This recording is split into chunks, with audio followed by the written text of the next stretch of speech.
Hello दोस्तों, कैसे हैं आप सब। सबसे पहले राधे राधे। ना आज फिर हम अपनी सीरीज के लिए तैयार हैं। सबसे पहले हम देखते हैं कि इंट्राडे और डिलीवरी में आज किस तरीके से हमें कुछ शेयर्स वर्कआउट करते हुए मिल सकते हैं। ना फर्स्ट शेयर जो है हमारा बिरला क्रॉप का, इसका जो प्राइस है ये प्राइस है 1559.90। अब यहाँ पर क्या है कि इसका जो मैंने रिजल्ट चेकआउट करा, रिजल्ट चेक करने पर क्या लगा कि इसका रिजल्ट बहुत बड़ा अच्छा निकल के आया। इनकम जो है 8% से इंक्रीज होती हुई आई है, जिसके कारण इसके ऊपर क्या है, पोजीशंस बाय की ली गई है। और जब टेक्निकल चार्ट देखा गया तो टेक्निकल चार्ट भी बढ़ता हुआ नजर आया, जहां पर अपन लोगों ने इसका जो टारगेट लिया है वो टारगेट है 1600 का। और यहाँ स्टॉप लॉस क्या लेके जा रहे हैं, यहाँ स्टॉप लॉस है 1543 का, एक्शन बाय का। आज ये आपको ही कुछ काम करता हुआ नजर आएगा टेक्निकली एंड फंडामेंटली के ब्याज पर। नेक्स्ट है हमारे पास अनूप इंजीनियरिंग का। अच्छा, इसका जो प्राइस है, ये जो प्राइस है ये है 1836 का। अच्छा, इस पे क्या हुआ कि इसके जो मार्जिन्स हैं वो मार्जिन्स जो है ना बढ़ के आए हैं। और ये मार्जिन्स इनकम्स के हिसाब से जो इंक्रीजिंग हुई है, ये इंक्रीजिंग क्या है, 23.4 से 25% के करीब इंक्रीज हुई है, जिसके अंदर मुनाफा जो है पिछली बार के मुकाबले डबल हुआ है। फंडामेंटली इसमें बहुत अच्छा रहा। इसको एंट्रियां बहुत अच्छी निकली, इसकी रेशियोज बहुत अच्छी बेटर पोजीशन लिए, इसलिए इसका टारगेट लिया है 1930 का। स्टॉप लॉस ले रहे हैं हम 1820 का। एक्शन हम क्या रखेंगे, इसका बाय का एक्शन रखेंगे। इस पे भी आपने नजर बना के रखनी है। नेक्स्ट हमारे पास क्या है, नेक्स्ट है हमारे पास शेयर पिरामल फार्मा का। जो पिरामल फार्मा है इसका प्राइस है 151.05। यहाँ पर क्या हुआ कि जब मैंने इसका टेक्निकल चार्ट देखा तो टेक्निकल चार्ट एक बहुत लंबे शो से बहुत तेजी से इंक्रीज करता हुआ एक बहुत पोजीशंस बता रहा है। और वहां पर एक लास्ट में भी कैंडल बहुत अच्छी बनी है। ये इस समय अपने 1.5 साल की ऊंचाई पर चल रहा है, जहां पर यहाँ पर ये ब्रेक करता हुआ आगे निकल रहा है। यहाँ पर प्राइजेस बहुत अच्छे नजर आ सकते हैं, इसलिए इस पे तो टारगेट रखा गया है। वो टारगेट है 167 का। स्टॉप लॉस जो हम लेके चलेंगे वो स्टॉप लॉस लेंगे 144 का। इस पे भी आप ध्यान रखिएगा। एक्शन हम इस पे लेके चल रहे हैं बाय का एक्शन, ये हमारे लिए बहुत ही अच्छा हो सकता है। इस पे एक नजर बना के रखिए। नेक्स्ट हमारे पास है पीजी इलेक्ट्रोप्लेट का। यहाँ जो प्राइस है ये प्राइस है 2153 का। यहाँ पर क्या है कि जो इसके रिजल्ट है, एक तो वो बेटर आए हैं। दूसरी बात क्या है कि 22 मई को इसके ऊपर ना एक रिजल्ट के साथ साथ एक क्लियर कट ही क्या निकल के आ रहा है कि ये डिविडेंड के लिए ना एक बैठक करने वाले हैं, जिसके बाद डिविडेंड इंक्रीज होगा, जिसके बिहाफ पर इसकी अभी से ही पोजीशन जो है बढ़ती हुई नजर आ रही है। टेक्निकल चार्ट में ये बहुत ही अच्छा वर्कआउट कर रहा है। फंडामेंटली जिस तरीके से इनकम रिलीज हुई है, जिसपे वो डिविडेंड देने की कोशिश कर रहे हैं, इसलिए अपना जो टारगेट रखा है वो टारगेट है 220 का। यहाँ स्टॉप लॉस लेके चल रहे हैं 2120 का। एक्शन हमारा क्या रहेगा, बाय का एक्शन रहेगा। इस पे आप अपनी नजर बना के रखिएगा। नेक्स्ट हमारे पास है CDSL का। ये जो प्राइस है ये प्राइस है 2079 का। यहाँ पर क्या है कि टेक्निकल चार्ट ने थोड़ा सा डिप पोजीशंस ली है, लेकिन यहाँ पर जो इसके क्वार्टर 3 और क्वार्टर 4 पे जो रिजल्ट्स निकल के आए हैं वो बहुत ही ज्यादा बेटर निकल के आए हैं, जिससे इनकम रिजल्ट है और जो रेशियोज में चेंजेस आए हैं बहुत ही बढ़िया। कैपिटल इंप्लॉयड तो बहुत ही ज्यादा बढ़िया निकल के आई है, जिसलिए हमने इसका जो टारगेट रखा है 2225 का रखा हुआ है। और स्टॉप लॉस हम लेंगे 2060 का। एक्शन हमारे पास क्या रहेगा, एक्शन रहेगा बाय का। इस पे आप नजर बना के रखिए, ये आपके लिए एक अच्छा वर्क हो सकता है। देन हमारे पास है इनॉक्स विंड का। इनॉक्स विंड का जो प्राइस है 615.65 का है। इसके भी रिजल्ट जो है वो बहुत तेजी से निकल के आए। 20% का रिजल्ट में इनकम आया है। 747 करोड़ की इसकी इनकम बन चुकी है। टेक्निकल चार्ट में इसने लास्ट वीक में थोड़ा सा डिप लिया है, लेकिन उसकी पोजीशन 13 EMI के ऊपर है, जहां पर हमने जो अपना टारगेट रखा है 634 का टारगेट रखा है। और स्टॉप लॉस जो है हमारा 608 का। एक्शन हमारा क्या रहेगा, बाय का एक्शन रहेगा। ये बहुत ही अच्छा शेयर काम करता हुआ आपको नजर आ सकता है। इस पे आप अपनी पोजीशंस बना के चलिए।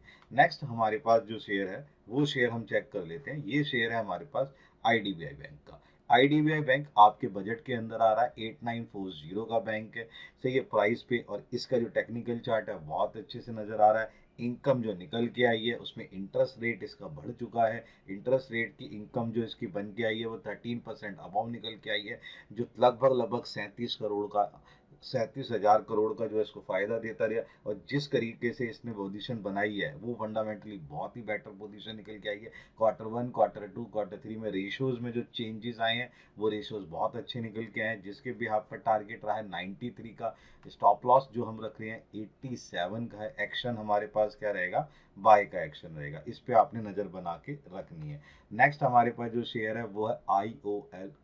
सही है जी, आईओएल का जो उसका प्राइस है ये है 395 का। इसके ऊपर क्या है कि यहाँ पर इंटरनेशनल लेवल पर इसको कुछ जो है ऑर्डर्स मिल गए हैं और उसके बिहाफ पर यहाँ पे वर्कआउट करना शुरू करा है। टेक्निकल चार्ट में जो लास्ट कैंडल है वो थोड़ा सा बढ़कर नजर आई है, जो एक पोजीशंस दिखाती हुई नजर आ रही है। यहाँ पर ये जो वर्कआउट है, इसलिए इसका जो हमने टारगेट रखा है 410 का टारगेट रखा है। स्टॉप लॉस है 390 का। एक्शन जो रहेगा वो एक्शन रहेगा बाय का। इस पे अपनी एक नज़र बना के रखिए, ये पोजीशंस आपको बढ़ती हुई नज़र आ सकती है। नेक्स्ट हमारे पास है नेटको फार्मा का। यहाँ प्राइस जो है 1034 का है। यहाँ पर क्या है कि जब हमने वीकली चार्ट देखा तो वीकली चार्ट के अंदर इसके बहुत ज़्यादा चेंजेस नज़र आ रहे थे। एक पैटर्न है कपट हैंडल करके, उसने ये जो है इस चार्ट को बनाया है, यहाँ पर पैटर्न को बनाया है कपट हैंडल को।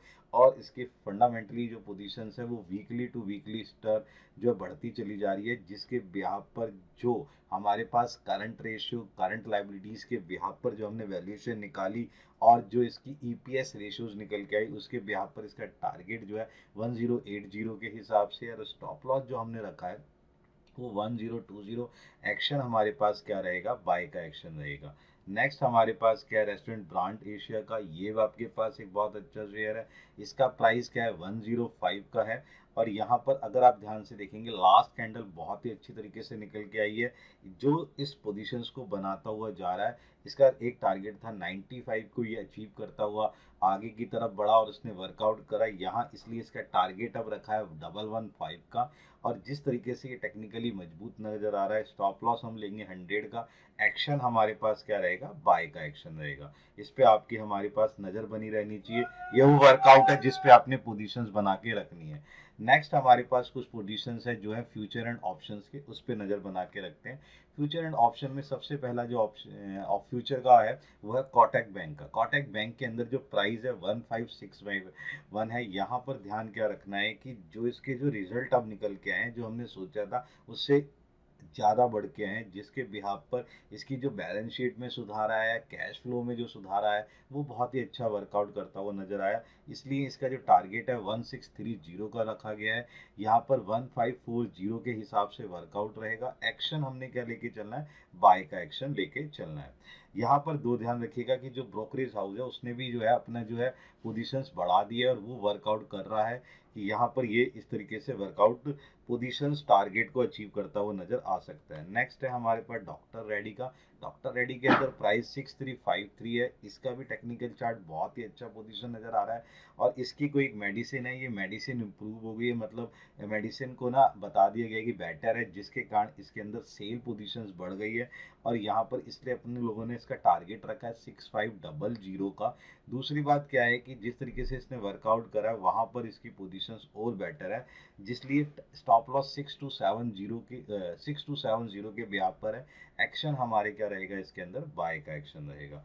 नेक्स्ट हमारे पास क्या है, ग्रेसिम का। ग्रेसिम की प्राइस जो है 2484 है। यहाँ दो तीन चीजें समझने वाली बात क्या है कि टेक्निकल चार्ट एक बहुत अच्छी पोजीशंस देता हुआ नजर आ रहा है। दूसरी बात क्या है कि यहाँ पर जो फंडामेंटली जो चेंजेस आए हैं कैपिटल एम्प्लॉयड और ईपीएस और इबट्टा लेवल के जो इनकम्स के हिसाब से पोजीशंस है वो बेटर है। पिछले 5 दिन के अंदर अंदर ये 5% का जो है क्या दे रखा है, एक उछाल दे चुका है, जिसके बिहाफ पर अपन लोगों ने इसका टारगेट रखा है 2550 का। और एक जो है गेंस थ्योरी के हिसाब से इसकी जो पोजीशन निकाली गई है स्टॉप लॉस की वो है 2450 की। एक्शन हमारे पास क्या रहेगा, बाय का एक्शन रहेगा। इस पे बहुत ध्यान से ध्यान रखना है आपने पोजीशंस लेके। एक शेयर है हमारे पास टाइटन फ्यूचर का, जिसका प्राइस 23549 है। यहाँ पर दो तीन चीजें क्या है कि यहाँ पर एक फॉल्स नजर आ रहा है और 13 ईएमआई के नीचे ये नजर आया है। और इसके जो फंडामेंटली रिजल्ट भी आए हैं वो बहुत ही ज़्यादा अच्छे नहीं आए, जिसके हिसाब से इसका मार्जिन कम किया गया है। इसलिए इसका जो टारगेट है वो 3440 रखा गया है। यहाँ पर 3570 का आपका क्या रहेगा, स्टॉप लॉस। एक्शन आपने बाय का लेना है। टाइटन थोड़ा सा हमें जो है कमजोर नजर आ रहा है और जिस तरीके से इसने पोजीशंस दिए वो थोड़ा सा हिलाता हुआ नजर आ रहा है। दूसरी तरफ अगर हम ध्यान से देखेंगे, नेक्स्ट हमारे ऑप्शंस के शेयर पे चेक करते हैं।